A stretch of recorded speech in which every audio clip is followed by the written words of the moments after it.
So Rob, I'm big on the leadership aspect. I got thrown into sales leadership at a very young age. I probably wasn't ready. I screwed up a lot. But, when we start to think about the Sandler rules for sales leaders, I think it's Rule 21 that says something to the effect of empower your salespeople to perform without you.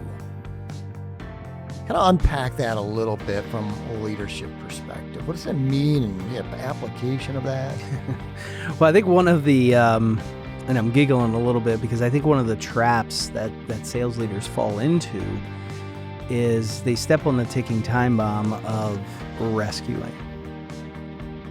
And, a salesperson gets themselves into a pickle in a meeting, and that sales leader is sitting next to that, younger, right, salesperson. Sometimes maybe it's even somebody that's tenured, and they can kind of see what's coming down the rabbit hole, and they jump in and they rescue the salesperson.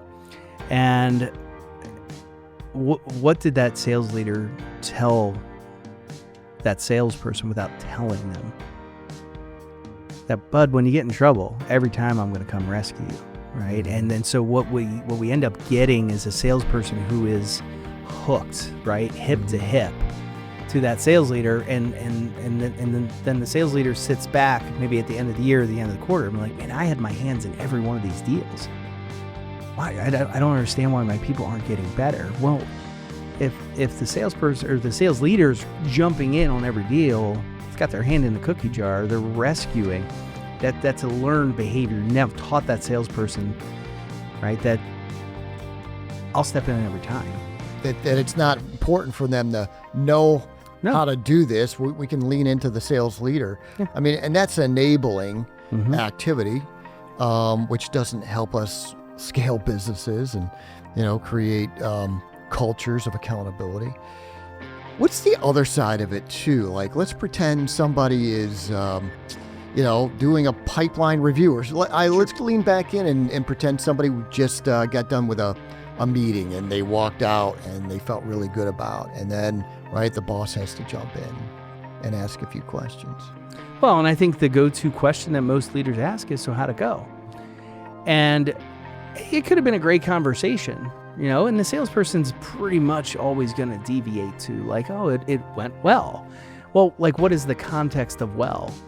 And like, what does that mean? What is tangible to... Does well live in your head? Right. Because it doesn't live in my head. I can't explain that to a board of directors.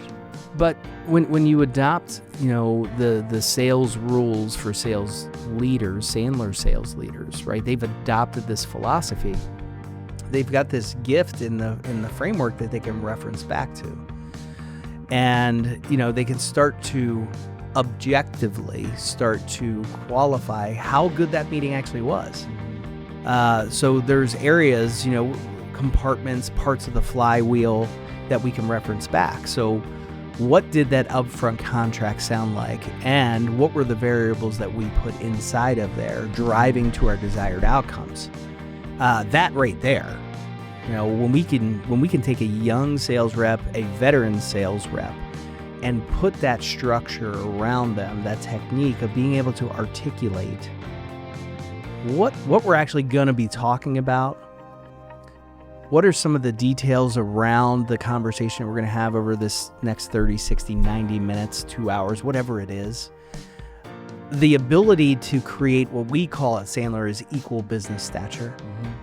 And I think at times salespeople have a tendency to feel subservient to a prospective client. And I think the upfront contract dispels all of that. Also taking and getting agreement that at the end, there's going to be some sort of logical outcome. We're either going to take the next step, we're going to bring some additional people into the conversation, right? For those people selling shorter sales cycles, it might be that we're making a decision at the end of this time together. And I think this is one of the key areas where sales leaders can help their people succeed without them. And it's a nuance in the question we ask, especially when it comes to this all-important upfront contract AKA what are the next steps, for those people who aren't familiar with that terminology.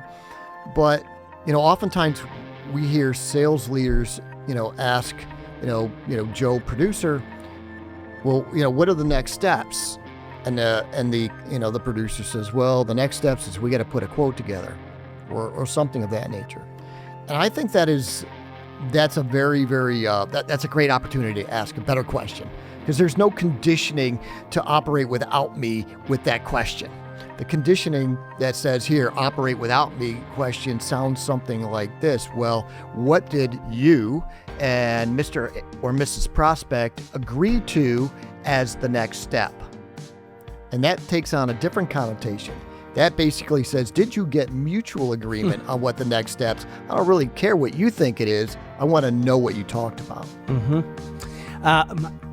Brings up another point. I got an email from an office that was looking just for a little bit of insight.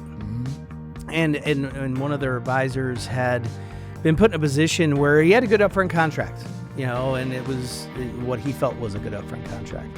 And it got to the end and it was decision time. Right? That was what the upfront contract was built around. And he then figured out that there was another competitor, right, that popped their head out of the foxhole. The prospect shared that they had another meeting. And so the question from that sales leader was, Rob, how would you have handled this? And, as I was reading this scenario, one, we should have vetted out in meeting one, right? What is the decision-making process? And even taking an assumptive-led approach, Rick, when we think about the modern buyer, or the most informed buyer in U.S. history, do we think for 1 second that they're not looking at other options? Yeah. So rather than wait until the end to figure that out, right, the coachable moment from that sales leader's perspective is, we probably should have had that conversation in meeting one. Just curious, we're not the only game in town. My assumption is you're probably talking to some other folks. Would you mind just kind of sharing with me who those are? Or maybe the question to the salesperson from the sales leader would be something in the world of, hey, so when you did have this conversation with, the prospect about, whether there are other players at the table, what did that conversation sound like? Yeah. And so, right to your point, we're going to ask this presumptive question we probably already know the answer to, but it starts to condition them back into the Sandler framework, right? Because Sandler really is the operating system. It's the framework. In the absence of the framework, you really have no, discovery of opportunities for improvement. That's right. And so from a leader standpoint, we can get really presumptive and ask those questions. Again, I think going back to conditioning our people of what questions they should be asking so they can operate without us. That's right. And, going to that decision making, I call it the lost step. Why is the lost step? Well, decision making is the step is the lost step. I'm on board, but unpack that for us. Well, so when you look at the framework of what Sandler teaches, right, our core philosophies, bonding and rapport, right, we got to establish the relationship.